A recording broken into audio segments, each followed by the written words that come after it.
Hi everyone. If you're a parent looking for ways to teach your kids about money, today we're going to show you our 5 money rules that we teach our kids. Usually we talk about other people's personal finance content. Well, today we're actually reviewing and reacting to an article that I wrote for CNBC Make It for my first time. So the first one here is always rethink one-time purchases. Whenever you go to the store, your kid is going to see something they like and they're going to want it immediately. The thing about this is a very shiny object kind of a thing. And we already know that's something very temporary. Mm-hmm. So instead of just saying, no, you can't have it, you got to kind of explain it to your kids saying, well, I know you can enjoy it, but how often are you going to use it? Is it going to just be one time? What do you think about that? Yeah, so like we wrote in the article, or you wrote in the article, we always ask them at least these 3 questions. Is it something you really need? So when it comes to a toy, of course, kids, they feel like they need these toys. And I just try to expand their brain a little bit. And I ask them, do you see yourself using it in the future? So if it's a one-time project or a one-time toy that they might get rid of right away, it's just another idea for them to rethink, okay, do I really want to spend my money on this one thing this one time? I mean, they even give us a chance to, they can like state their case. Yeah, they can state their case. That's better, yeah. And I mean, at least it gives them the opportunity to think about it. Even if I'm prone to saying yes a lot of times, it still gives them pause. So then they have to think about it. And they know next time the questions I'm going to ask them. So they already kind of have their script in their mind. And then we just kind of go back and forth. What's really good about this is that at the same time of not just saying no, you're actually training them. Mm-hmm. So next time around, they can kind of plead their case and then also understand why they make a certain decision. And after reviewing it, they're saying, well, you know what? I really don't need that. Right. Actually, I do have multiple of those already. Yeah. And actually avoids clutter in the house and kind of leans toward minimalism also. Right. And it also gives them an opportunity. Just because we say we might decide no on this one time, I remind them, isn't there this thing that you've been wanting? Isn't there's this other toy that you've been wanting to save up for? Or this one trip you want to go to that you can spend money on souvenirs at that one place where we're going. So just also even though we say no now, we're kind of training them to have that delayed gratification. So saving up for something, looking forward to something in the future. That's actually pretty good because the next one is budgeting gives you more freedom. So we talk about not relying on just a one-time purchase, but a nice thing about budgeting gives you more freedom is that some people feel like when you're in a budget, you can't do a lot. But what we try to teach our kids is when you set aside money, if you set a bucket of money, then you can almost go quote unquote crazy with it. The example that we give in the article here, our kids wanted to buy some books at a book fair. But we told them, you just can't buy anything you want. And instead, we gave them a budget and a hard number. I think, what was it? How much did you give them? It was $40. $40. I think recently, yeah.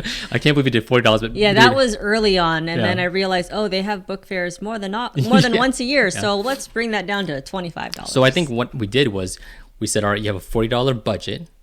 And then from there, pick out books that you want. Then we actually added up those books. And then the price actually exceeded their budget. And then we kind of picked back, all right, well, this kind of goes above your limit. Let's kind of pull back.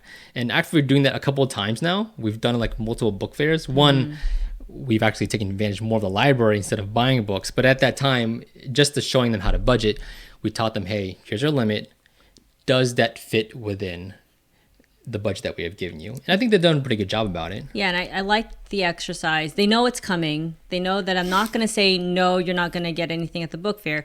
But they know that they asked me even, like this last time, they said, what's their budget? So I tell them $25. So they make their list, and I like that it gives them a chance to practice their math. They add, and then I also say, well, that's kind of past your budget. So then they really have to weigh, and they read about the book, like, do I really want this? Or can I get this at the library? Do I want a copy of this?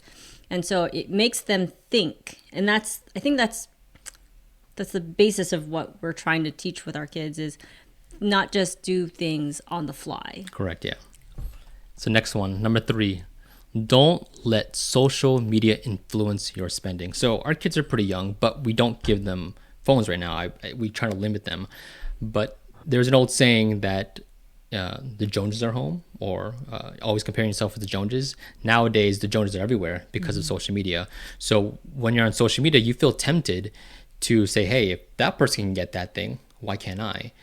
But I think that's a false sense of belief that people are actually affording these things. If anything, they're actually putting on debt.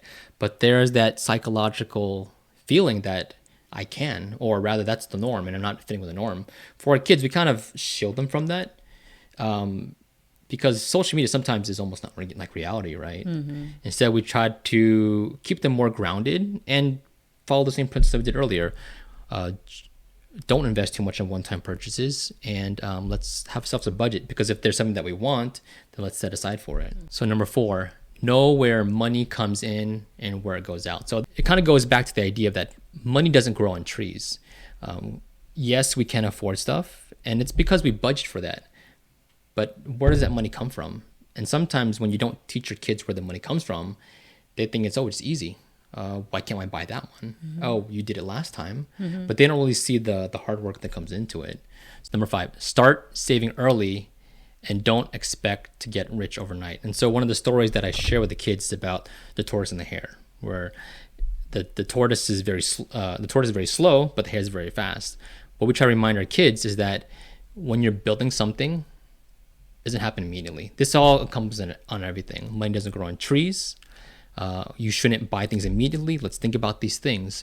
So when they start saving up their money early, they can have a plan for the future. Anytime they want to, they kind of know now. If they want something, they know we have to save up for it. They know it's not going to come right away. The nice thing is that when we practice these things, it's not harder as time goes on. Mm-hmm. If anything, they're more understanding. So although it might feel hard trying to tell your kids, hey, not right now, or hey, we're trying to save up, they may not understand it initially. I mean, if you don't talk about the money with your kids, it becomes a conversation that feels uncomfortable. Yeah. I think money conversations are just so common around our dinner table or wherever we are. We don't really hide it. If times are tight, we don't hide it. We ask them to help us weigh what's important to you, because we can't take all these lessons right now. And so we ask them, what something's got to give. The next couple of months are going to be a little tight. What's going to give? What are we going to stop doing, or where are we going to look for activities that are, affordable? So what about you? Are there any of these money rules that you agree with? Is there a money rule that we have missed that you would actually recommend that we share with our family? Let us know in the comments below, and have yourself a great day.